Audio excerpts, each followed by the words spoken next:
everyone, this is Serena from Cooking in Manhattan, and today I am taking you to a tour of Sicily. We are making caponata.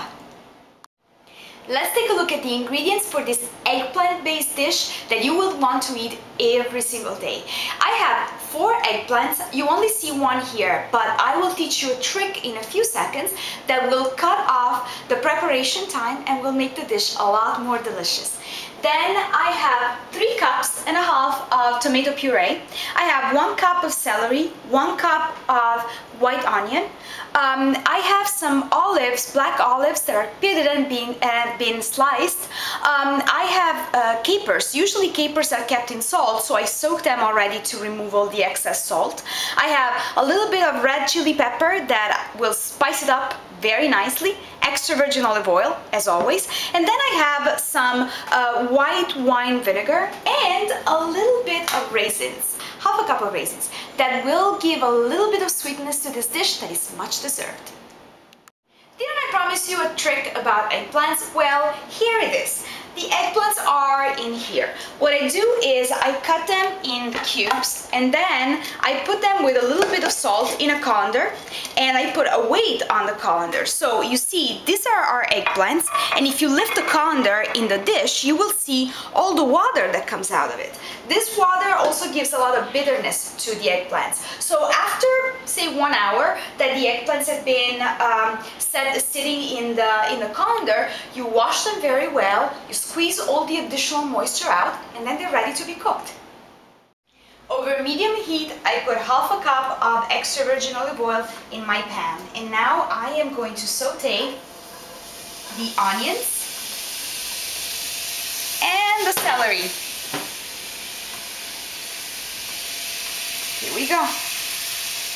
And then I'm going to add the eggplants in a couple of minutes. The celery and the onion have been sweating a little bit, and now we are going to put a hole in the center, and we are putting the king, actually the queen of the dish, eggplant. Don't worry if it looks like the pan is not big enough for this. Trust me, this is going to release a lot of moisture, so it's going to be perfectly fine, even if it looks a little bit crowded for now.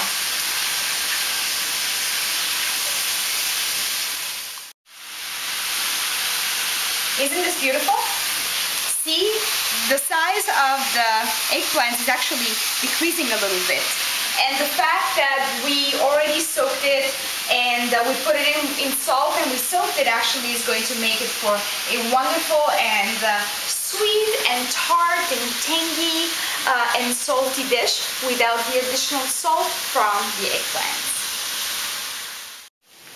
As you can see, the eggplants are not crowded in the pan anymore, but they are nice and caramelized together with all the other ingredients. And now we are going to add all the other stuff that we had mentioned initially. So first of all, the tomato sauce. Oops! It's splattered on me too! Look at this! Look at this! I made a mess! Oh well. So let's add it a little bit at a time. This will also deglaze the pan a little bit because there is a lot of bits of goodness that are now sticking to the pan, and this will release all of that. Let's add a little bit more. Here we go. Here are the 3 cups, and now we are going to let it simmer a little bit, but let's not forget all the wonderful ingredients that we have that we need to add for flavor to this beautiful dish. So olives go in, and then, as I said, all the raisins that we have revived a little bit, and finally capers. This is going to stew for like 15 minutes. It's going to simmer, so let's mix it thoroughly so that all the ingredients are perfectly mixed together. And then we are going to try it. Before though, we will add a little bit of vinegar. We leave it last because we want to try first if this is good enough or if it needs a little bit of salt or anything else. Look how beautiful this is. The sauce has been thickening a little bit, it's been simmering, and now we are adding one more thing, we are adding a little bit of white wine vinegar. This is going to give this dish a little bit of tartness. And also, we are adding a little bit of red chili flakes because you know you want a little bit of spice in your life too. And now I am going to reduce the fire to a simmer, and I'm gonna let it simmer a little bit long, and then we're gonna try it. In my hand I have a little bit of salt and sugar. I am going to try the sauce.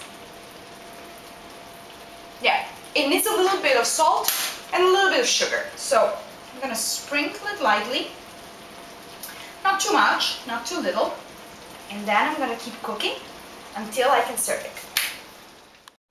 My caponata has been simmering slowly for 15 to 20 minutes. And now here it is. Look how beautiful this is. So I prepared it today, but if you really want to know, caponata is even better tomorrow. And so tomorrow I have some friends coming over, and I will serve this caponata with a nice crunchy bread. But in the meantime, let's try it.